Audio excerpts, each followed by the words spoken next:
चंपत राय को आप दोषी मान रहे हैं या ट्रस्ट के जितने सदस्य उनको मान रहे हैं, तो ऐसा तो नहीं कि देश छोड़ के उन्होंने भाग गए, वो तो यही है ना। जांच जब एसआईटी की बनी है तब भी तो वो मौजूद है ना। देखिए ये भी तो बड़ी बात है ना। अगर कोई गायब हो जाता, कोई फरार हो जाता तब सवाल। अरे एफआईआर कहाँ बताइए? कोर्ट में जाओगे एफआईआर तो रखोगे, कोर्ट में जाने से एफआईआर तो दिखाओगे जज साहब को, जी एफआईआर है, इस एफआईआर में इन व्यक्तियों के नाम है। एसआईटी जाके कि ये लोग हैं, चले गए, निर्दोष हैं। एफआईआर कहाँ दोगे? एफआईआर करने की बात कर रहे हैं। जहाँ मंदिर पे चोरी हुई करे ना, मंदिर पे चोरी हुई उसकी एफआईआर बनाए। किस किस का नाम है उसमें, किस पे शक है, शक पे किसके है, आप विटनेस लो, विटनेस से पूछो किस पे शक है। मंदिर के पुजारी, मेन पुजारी, उससे पूछो आपको किस पे शक है, यही पूछा जाएगा ना। वही अगर चोरी हुई है इतनी बड़ी, कोई बच्चे की गुल्लक तो है नहीं, बस्ते में डाल के कोई ले गया। बड़े बड़े तालों में इतने करोड़ों की चोरी, सोना क्या क्या उसमें होगा, ले गए।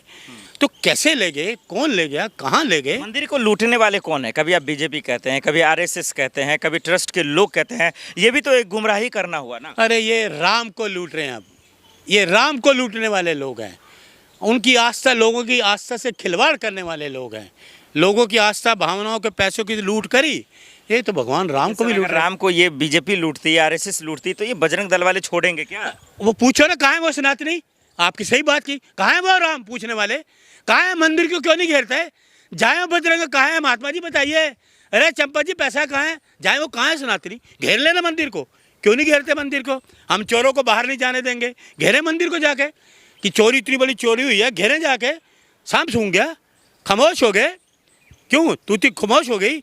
मंदिर में चोरी हुई, पूरे देश का पैसा लोगों का कैसे लूट लेंगे, कैसे लूटेंगे? नाम के, भगवान के, राम के नाम पे ये लूट करेंगे। लेकिन जैसे जैसे वक्त गुजरता जा रहा है, लोग अखिलेश यादव जी, राहुल जी पे आरोप लगाते नजर आ रहे हैं। देखिए इन लोगों का घिनौना हरकत हो। कहते हैं चोर मचाए शोर, कहावत आपने सुनी है ना? कहते हैं बस्ती बस्ती गाता जाए, पर्वत पर्वत गाता जाए बंजारा। बस्ती बस्ती पर्वत पर्वत गाता जाए बंजारा। और यहीं की दौलत यहीं रहेगी, कहीं नहीं जाने वाली। तो यही तो योगी जी भी कह रहे हैं भाई कि कुछ बर्बाद नहीं हुआ, कोई चोरी नहीं हुआ, जो होगा दूध का दूध, पानी का पानी हो जाएगा। मोदी जी भी झूठ, तो वो भी झूठे। पानी का पानी इन्होंने कोई किया आज तक? इतने हादसे हो गए, इतने लोगों पे रेप केस हुए, कितने बलात्कार हुए। ये एक काम कर सकते हैं, बलात्कारी को पैरोल दे सकते हैं। तो क्या राम भक्तों के साथ धोखा हुआ? यूपी की जनता के साथ धोखा हुआ? बहुत बड़ा धोखा हुआ। राम भक्तों के साथ, देश के साथ धोखा हुआ। उस मंदिर में, जो पवित्र मंदिर को लोग मानते हैं, तो आस्था का सवाल है ना। आस्था बहुत बड़ा। 200 किलो चांदी, पत्रकार महोदय, ये नया है, नया है। जवाब तो इनको देना पड़ेगा सिंधी समाज को। बहुत बड़ा समाज है सिंधी समाज, उनकी भावनाओं को ठेस पहुंची है।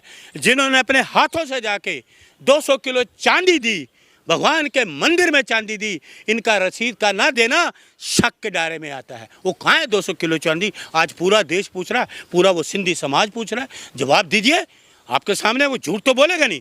इतना बड़ा सिंधी समाज और देश के सामने उसने ऐसी बात रख दी कि हैरान हो गया देश कि 200 किलो चांदी, 200 करोड़ कितना नोट, तो 200 किलो चांदी गायब हो जाए।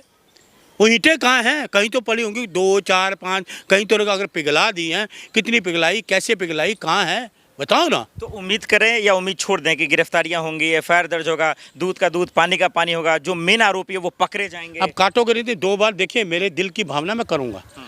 पुलवामा के पकड़े गए, ठीक है, नहीं पहलगांव के पकड़े गए, अक्षरधाम के पकड़े गए, दिल्ली में पकड़े गए, जो आपके जनरल रावत से प्लेन क्रैश हो गया वो पकड़े गए, जांच सामने आई। डिप्टी मुख्यमंत्री चले गए, उनकी जांच सामने आई। बताइए मुझे, कोरोना कांड हो गया, उस चंदा लेने में 52 करोड़ रुपए चंदा ले लिया, उसकी जांच सामने, कोई जांच सामने नहीं आएगी। ये भ्रम मत रखो। ये तानाशाही लोकतंत्र के खिलाफ काम करने वाली सरकार कुछ नहीं देगी। ये बेईमान सरकार है, भ्रष्टाचारी सरकार है। आज महंगाई कहाँ है, बेरोजगारी कहाँ है, युवा हमारा को, उनका भविष्य अंधकार में है। उनके भविष्य को ख़त्म करने वाले लोग ये भारतीय जनता पार्टी की सारा पूरी तरह से भ्रष्टाचार में लिप्त है। आप मुझे बताइए, ये प्रज्वल्ला रेवन्ना कौन है? कौन है प्रज्वल्ला रेवन्ना?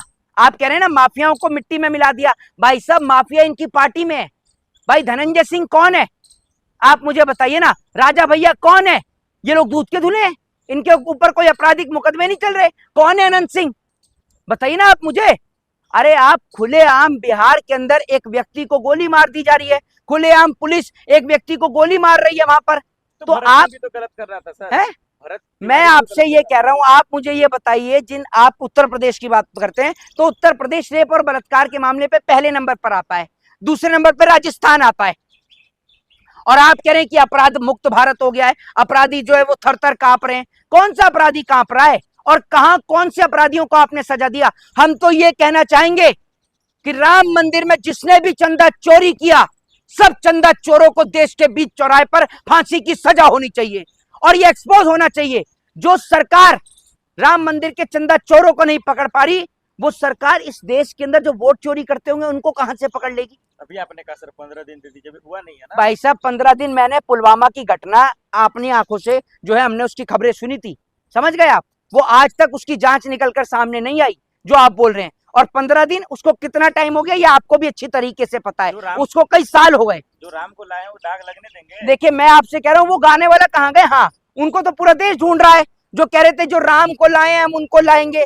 तो भैया, जो राम को लाए हैं वो चंदा चोरों को भी तो लेकर आए, वो कहाँ है? और एक वो बाबा है यूपी वाला, क्या नाम है उसका, संत परमहंस, जो जल समाधि ले रहा था, वो कह रहा है कि अखिलेश यादव ने चोरी करवाई है राहुल गांधी की शादी से।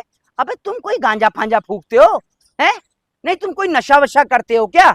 ये तो बताओ आप मुझे। सत्ता में जो बैठा है उसके तुम तलवे चाट रहे हो, उससे तुम्हारी सवाल पूछने की हेकड़ी नहीं है, और तुम कह रहे हो कि जो विपक्ष में बैठा है उसने चोरी कराई, और मेरे को ये बात कई साल से पता थी। अगर कई साल से तुम्हें पता थी तो तुम बोले क्यों नहीं? और विपक्ष की सबसे बड़ी गलती ये है, विपक्ष को ऐसे लोगों के ऊपर मुकदमा करना चाहिए ना, जेल के अंदर बंद कराना चाहिए जो झूठी खबरें फैला रहे हैं। कुछ लोग ये कह रहे हैं कि वो जो टीनू यादव जिसको पकड़ा गया है वो अखिलेश यादव का रिश्तेदार है। अबे तो भैया, क्या नीरव मोदी नरेंद्र मोदी का रिश्तेदार है? या आप मुझे बताओ, जो आप बातें कर रहे हैं। तो ये पूरा देश जानता है कि किसकी सरकार के राज में चोरी हुई है, और पूरा देश जानता है। चंदा चोर का जिम्मेदार कौन है? जी, कौन है सरकार, जो राम मंदिर का क्रेडिट लेके गई, चंदा चोरी का क्रेडिट भी उन्हें दिया जाएगा। सब पूरा देश जानता है। जय हिंद, जय संविधान।